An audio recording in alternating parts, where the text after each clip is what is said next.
Polar is a brand new Netflix original movie directed by Jonas Åkerlund and starring Mads Mikkelsen. It's based off a graphic novel of the same name, and it basically follows this hitman who's very close to retirement and then suddenly has to fend off a shitload of other hitmen and assassins who are basically there to kill him after his boss puts a hit out on him on the day of his retirement. I didn't quite know what to expect with Polar, because the trailer admittedly was a bit crap, and I hadn't really heard much buzz around the film. So when I sat down to watch it, I genuinely didn't know what I was going to, get greeted with. And in the end, I think there's a lot to like, and there's a lot to also dislike about this film. I can see it appealing to a specific type of person, but that being said, there are certain elements that I can see being a turn-off for other people as well. Either way, I will start with the positives. The action scenes in this movie are very well executed. There's very little, if not any, shaky cam in the film, as far as I remember. And I really like that in this film. You can see everything that's going on. There's quite a few wide shots of what happens. And yeah, for the most part, the action itself, which is kind of the main thing you are watching this movie for, is pretty well executed. The cinematography / colour palette of the film as well is also very vibrant, very over-the-top, oversaturated, and kind of fits with the over-the-top tone of the movie. Well, at least when the movie decides to go all out with that tone. Because that is one of my first nitpicks with the film anyway. The tone, in regards to fully committing to a tone, that is a little bit inconsistent. Like, I would say 75% of this film is kind of what you are expecting.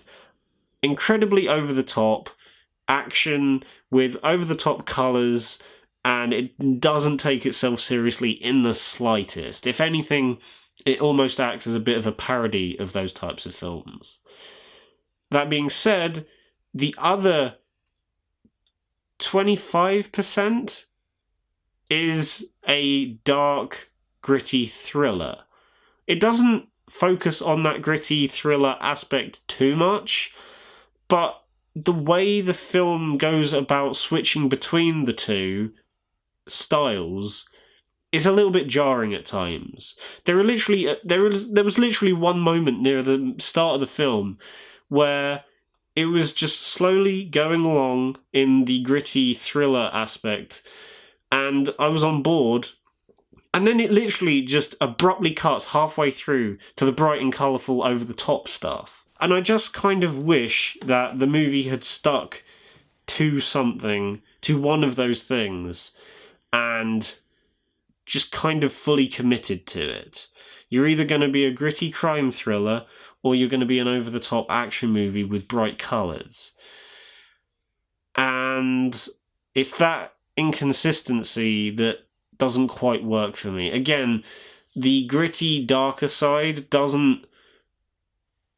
isn't too much of a distraction from the over-the-top stuff, but when it cuts back to one or the other, it can be quite jarring at times. I thought the score by deadmau5 was pretty decent. It definitely fit the tone and style of specific parts of the film.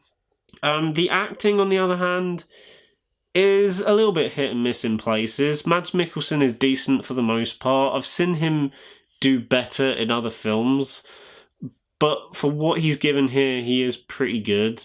Vanessa Hudgens was surprisingly great in the film. Then there's the bad guy of the movie, which is played by none other than Matt Lucas. I had no idea he was in the film, and he doesn't quite make a convincing villain, let's just say. There are times where his over-the-top delivery of things works, but I think as a whole, I just kept seeing Matt Lucas. I didn't see a convincing villain. I just saw Matt Lucas running around in a stupid suit and a weird haircut. Polar is a really weird movie to discuss, especially in regards to Netflix original movies. Because I would definitely say it's better than something like Mute, but then I've seen much better Netflix original movies as well. It's a weird film. It's weird from start to finish.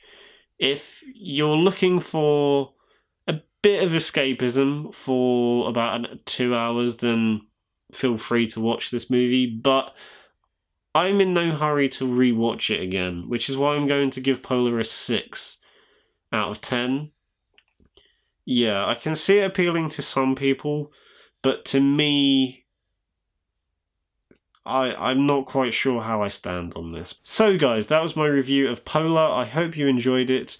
If you liked the video, then give it a thumbs up and subscribe to the channel if you haven't already. Bye.